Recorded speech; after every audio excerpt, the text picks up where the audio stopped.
Pandemonium broke out at the Lekki toll gate after the Candlelight Procession in honor of the late singer Ilerioluwa Aloba, popularly known as Mohbad, ended at the Muri Okuonla Park in Victoria Island, Lagos on Thursday night. Police officers, after trying to disperse protesters who took advantage of the candlelight to camp at the Lekki toll gate, fired teargas canisters at youths attending the candlelight event. The protest took place after most of the youths who had come to the location to honor the late singer had closed. Reports say a large number of people were injured in the ensuing chaos. And of course, a media practitioner, the Jide Taiwo, and media personality Oladotun joins me on the news to, of course, shed more light and, of course, tell us more about the intrigues around the drama happening around Mohbad's death. Thank you so much for your time, gentlemen. Well, thanks for having me. Good afternoon. Yes. The Jide joins via Zoom while Oladotun joins via telephone conversation. Let's start with you, Jide. The whole justice for Mohbad trend, what's your take on it, particularly on the circumstances around his demise and, of course, the follow-up drama that is we see ensuing? Well, it's unfortunate. Anytime that there's a death, at first it's sad. It's a sad incident, and then the circumstances that surrounded this particular one made it extra sad.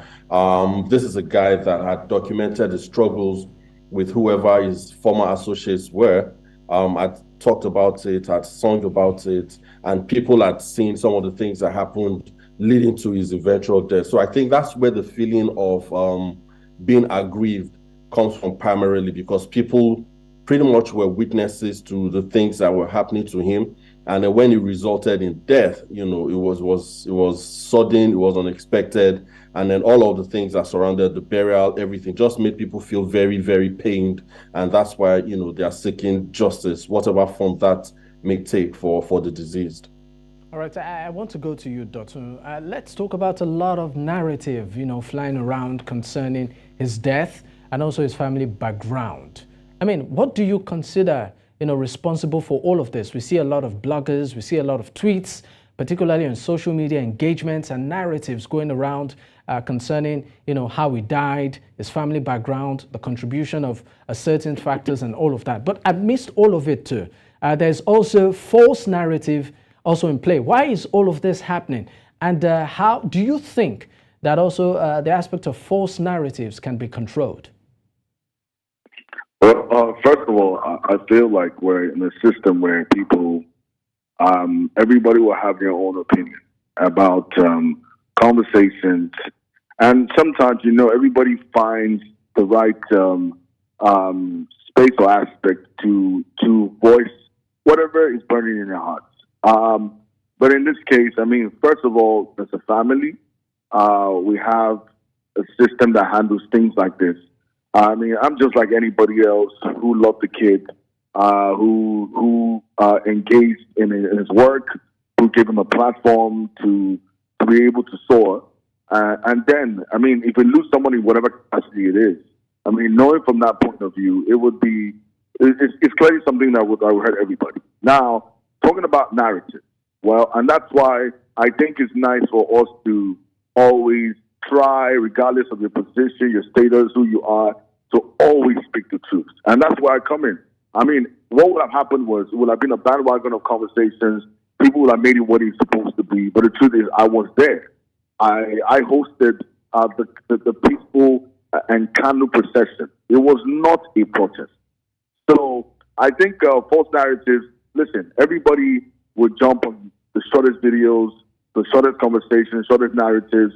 I'm not in support of how the measures in how this kind of news are handled. The problem is we all have to be accountable, and we all have to be responsible to ourselves and to the country and to the nation that we serve. Now, the thing is, it's a simple thing. We know how things work. We know how the system is. We don't want to be enablers, but at the end of the day, I know we can also be able to speak up about ourselves, our rights, but we also have to understand that at the end of the day, we know how the system is now, right? It's not as favorable as we expect it to be, but also because we also have to be accountable for the littlest things sometimes. So for false narratives, you can't really cop that. right? Everybody have the freedom of speech. And at the end of the day, you know what happens when you make some comments that you know you're not supposed to. There are measures to as well. But at the end of the day, we also have to be accountable for ourselves. Everybody should learn to speak the truth in a littlest way. All right, Dotun would, of course, get to the conversation concerning the Candlelight Procession and the protest that was dispersed with tear gas by the police. But I want to go to you, Jide. Mohbad's death actually did expose to some extent the dark side of the music business, particularly in the areas of drugs, cultism, contracts that, many of these artists, do not or are not, in totally privy to. How do you react to all of this?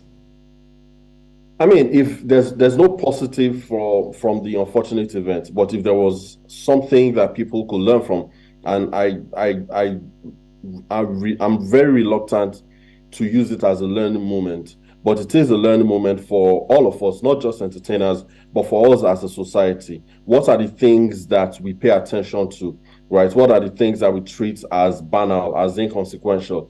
The entertainment industry is huge.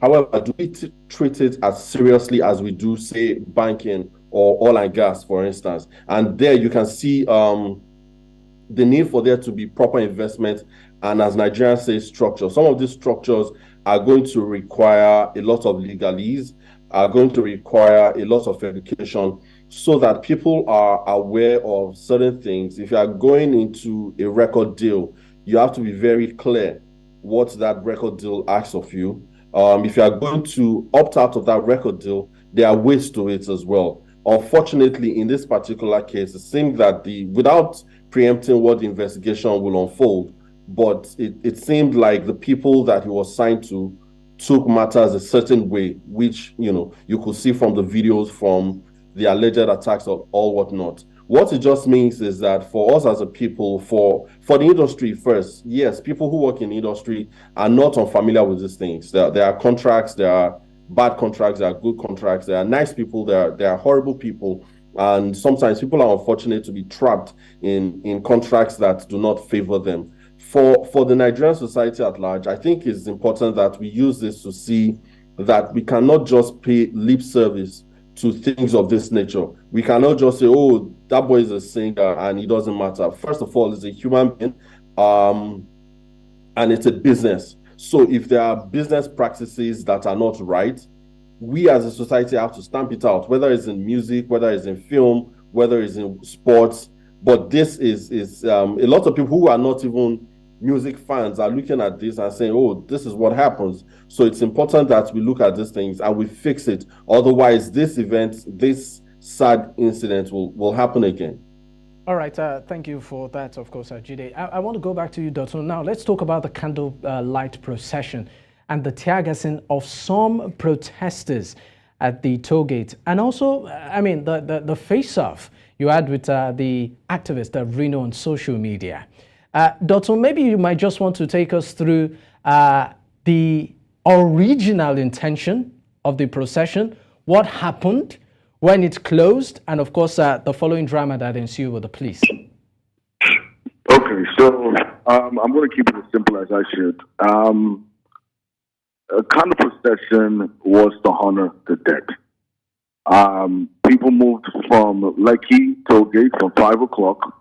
And it started. It was organized because of. We're also considered other people in people work. It's not like anybody who lost Mohbad less. Everybody has a different way of grieving. But the kind of procession was just a seal to what we've always lived up for, and it was a simple thing. All the way from Lekki. They came all the way to Muri Okuonla Park. They walked all the way down to Muri Okuonla Park. And it started. It was a basic kind of procession that had just about 5 to 10 tributes. Prayer started with scales. Aloma did for the Christians. Aloma did for the Muslims. It was a simple thing. And, we made sure that, to avoid any inciting anybody, we actually gave the rules on what the kind of procession is about. Straight up, we're honoring the dead. We're not speaking about anything, allegations or anything. It's just to mourn the dead. And And the thing was that we also made sure that, no other song music, nobody came there to perform. Even Fauzu came, he spoke to the crowd and left. It was as simple as it is. And, after it was done, David said to the crowd, you know what, thank you so much for what you've done over time and for bringing it into life and what it is. Latan gave his own speech, and he told him straight up that, and he told the crowd that, go home. And now, just to make it more clear, we already made it clear. And after you leave here, all love and light, and just for what we're here, and what the person who we're here to mourn or embodies, is better to do it the right way. Just go home. It was clear. Now the thing is, at the end of the day, everybody have a right. Yes, we understand that. But in the process of you exercising your rights, you will also infringe on other people's rights. It was 8 p.m. Everything ended at 8 p.m. This conversation started around 10 o'clock or 11 all over social media. I was already home. Everybody has gone home. It was clear. It finished at 8. It's unlike here in Nigeria that we always have to do things it's shorter, but we make sure it was as short and precise. And it finished at 8 o'clock, about 8:10. And, we told the crowd, go home. And we left. And then this happened where they convert at the Lekki token. Then the conversation changed. Now, I understand that I'm not still speaking about the measure and how the police applied it and how they reacted. In my own understanding, they would say their ways. I don't really support that measure, but at the end of the day, the thing is sometimes, in cases like this, we need to use that little bit of an extra understanding of what the situation of the country is. If they told you guys not to protest, you'll be upset. Or if they told you guys not to go for a candle procession, you'll be upset. It was a candle procession. It was not a protest. All right. Thank you so much for your time, Dotun, and of course, Jide. But still on the conversation, we still have News Central's Bernard, who, of course, is at Lekki at the moment. Bernard, thank you so much for your time. Thank you for having me, Dapo. All right. Can you keep us up to speed? What exactly is going on around your immediate environment? Well, Dapo, I would say my presence here today is like deja vu. I've been on this spot several times in the past 3 years, so to speak, on similar occasions. It's been NSAS in 2020, NSAS Remembrance 2021, and then second year and Remembrance 2022, and now 2023. There's this one, Justice for Mohbad.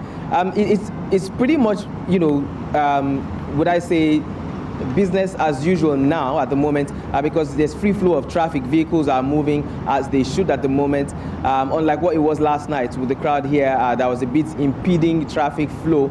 Unfortunately, I cannot show you what's happening behind me. We have security presence here, and the reason is because we were asked to turn our cameras away from the Lekki toll itself. We initially had our cameras facing the area there where we have 1, 2, 3, I can count 4 or 5 security vehicles with a number of security operatives, talking about officers of the Nigerian Police Force in uniforms and some of them armed.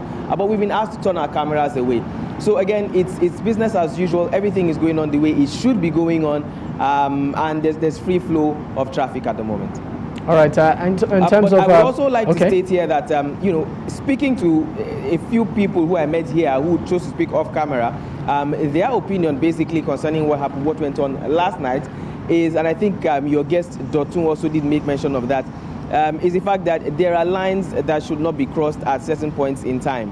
I wouldn't want to call it a protest. The rally eventually took place as it was supposed to yesterday. The mobilization moved from here towards Freedom Park, and then in the end, I believe it was when they were done, they were going back. When it was supposed to end is when the crowd continued to mobilize. And in some of the videos that we saw from social media, you could see a part where some police officers were asking, the moving crowd to end it at that point and ensure that they go home. As a matter of fact, they were saying in respect of the late Mohbad's memory, they should end the protest there. But of course, it continued, and that led to, will I say, discharge of tear gas by the police, which led to injuries of certain persons. So again, this brings to the fore questions surrounding when and where not to cross the line in terms of protests, in terms of demonstrations, and then in terms of exercising our rights as people. Of course, this conversation has been going on online. It's going to continue for a while, but until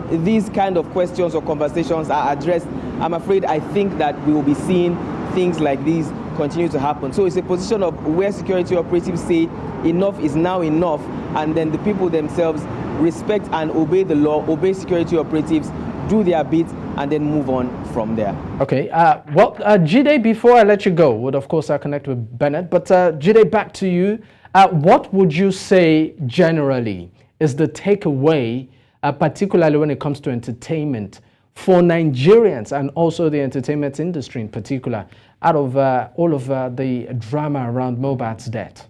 The takeaway, can you hear me? The Yes. takeaway for me will be that we have to take this thing seriously. Because it's entertainment, there's a tendency to treat it with levity, right? But these are things that concern human beings, real lives, real money. So we have to take it seriously and then pay attention to all of these things.